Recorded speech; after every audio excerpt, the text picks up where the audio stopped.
Marvel ရဲ့အင်အားအကြီးဆုံး villain တွေထဲကတစ်ယောက်ဖြစ်တဲ့ Sentry ပေါ့နော်။သူက Thanos ကိုတစ်စက္ကန့်အတွင်းတပ်ပစ်နိုင်တယ်။သူ့ရဲ့စွမ်းအားကစက်ကြော်လာတစ်ခုလုံးအဆင့်ထိကိုရောက်တယ်။ဒါဆို Galaxy တစ်ခုလုံးကိုဖျက်ဆီးပစ်နိုင်တဲ့စွမ်းအားရှိတယ်ဆိုတဲ့သဘောပေါ့။ဒါပေမဲ့နောက်ဆုံးမှာတော့ Sentry ဟာဘာမှမဟုတ်တယ်လို့ဖြစ်နေတဲ့ hero တစုရဲ့လက်ချက်နဲ့လဲကျသွားခဲ့ရတာပေါ့။သူကတနက်ကြီးစံတွေကိုလက်တစ်ဖက်တန်းနဲ့ဖမ်းနိုင်တယ်။ပေါ်ပါလက်တစ်ချက်ဝှိလိုက်တာနဲ့ Captain America နဲ့ Bucky တို့တစ်ခါလုံးလွင့်ထွက်သွားတယ်။ Red Guardian ကဓားမြောင်နဲ့ပြေးထိုးချိန်မှာ Sentry ကလက်ကိုအသားလေးမြောက်ပြီးအားဆိုင်စရာမလိုပဲတိုက်ခိုက်မှုကိုကာကွယ်လိုက်တယ်။ Red Guardian ကအကျဉ်းရချီထိုးပေးမယ်လေဒဏ်ရာတစ်ချက်မှမရပဲမင်းပြအမတ်အသားလေးတွေပဲကျန်ခဲ့တယ်။ Sentry ကသူ့ကိုဆွဲပြီးပစ်သင်းပေါက်ကနေအပြင်ကိုပစ်ထုတ်လိုက်တယ်။ပြီးတော့ပြန်ဆွဲသွင်းပြီးအမိုက်လိုပစ်ချလိုက်ပြန်တယ်။ Captain America ရဲ့တတုဆက်တိုင်းကိုတောင် Sentry ကလက်ပလာနဲ့ကွေးပစ်နိုင်တယ်။ဒီလိုပြိုင်ဘက်တွေကိုတိုက်ခိုက်တာကသူ့အတွက်တော့ရင်ကောင်ရိုက်တဲ့လောက်တောင်အရေးမကြီးဘူး။စက္ကန့်ပိုင်းအတွင်းမှာ hero 9 ယောက်လဲကျသွားတယ်။စွမ်းအားကွာဟာမှုကအရန်ကိုများပြားလို့ရဲစရာတောင်ကောင်းတယ်။ Bucky ကတယောက်ချင်းထိုးမယ်လို့ခေါင်းမှာပေးမယ်။သူဘလို့ပဲတိုက်ခိုက်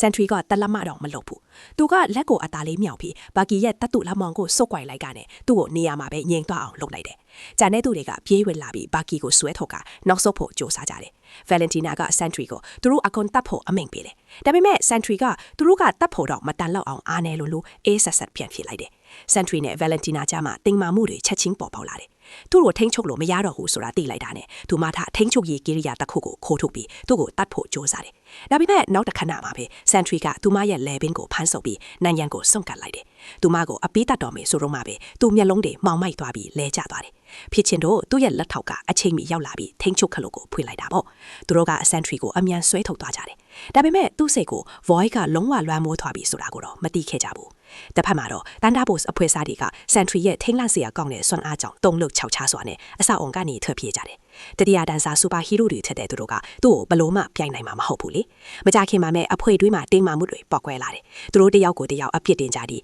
နောက်ဆုံးမှာတော့အဖွဲ့ကပြိုကွဲသွားခဲ့တယ်။ရုတ်တရက်ကောက်ခင်မှာအရေးနဲ့ကြီးတစ်ခုပေါ်လာတယ်။ Sentry အခု Void ကသူ့ကိုလုံးဝလွှမ်းမိုးပြီးဖျက်ဆီးလိုက်ပြီ။စစ်သားတွေကသူ့ကိုပစ်ခတ်ကြတယ်။ Sentry ကလက်ကိုအသားလေးမြောက်လိုက်တာနဲ့စစ်သားတွေကချက်ချင်းအရေးတွေလိုပျောက်ကွယ်သွားတယ်။ရဟရင်နစီကရောက်လာပြီးပစ်ခတ်ကြတယ်။သူကလက်ကိုထပ်မြောက်လိုက်တော့လီယာမှုတွေလည်းအနက်ရောင်မြူခိုးတွေလိုပျောက်ကွယ်သွားတယ်။ရဟရင်ဒီထိန်းချုပ်လို့မရတော့ပဲအဆောက်အုံအခုကိုတိုက်မိပြီးပောက်ကွဲသွားကအပြက်အစည်းတွေအနှက်ကျလာတယ်။ကြောက်တုံးကြီးတုံးကလူအုပ်ဘက်ကိုပြုတ်ကျလာတယ်။ Captain America ကပြေးထွက်သွားပြီးအဲ့ဒါကိုဖမ်းလိုက်တယ်။နောက်ဆုံးအချိန်မှာသူကအားကုန်ညစ်ပြီးထိန်းထားချိန်မှာသူ့အဖွဲဖော်တွေပါခုငွေလာပြီးကြောက်တုံးကိုပေးဖယ်ဖို့ကူညီကြတယ်။လူအုပ်ကြီးကဟီးရိုတွေသူတို့ကိုကဲတင်လိုက်ပြီးလူယုံကြည်ပြီးလက်ခုပ်တော်ပါပေးကြတယ်။ဒါပေမဲ့အောင်ပွဲခံဖို့စတင်နေချိန်မှာပဲအပြက်အစည်းအပိုင်းအစည်းတစ်ခုရုတ်တရက်ပြုတ်ကျလာတယ်။ Red Guardian ကခလေးမလေးတစ်ယောက်ရှိကိုခုငွေပြီးကာကွယ်ပေးလိုက်တယ်။သူမလေးလုံခြုံရဲ့လားဆိုလားလှည့်ကြည့်နေချိန်မှာပဲသူ့နောက်ကျောင်းမှာကြောက်စရာကောင်းတဲ့အထည်အဖြစ်တစ်ခုတိတ်တဆက်တစ်ဖြစ်သွားတယ်။အမှန်တရားကိုတော့ခင်ဗျားတို့အားလုံးသိကြမှာပါ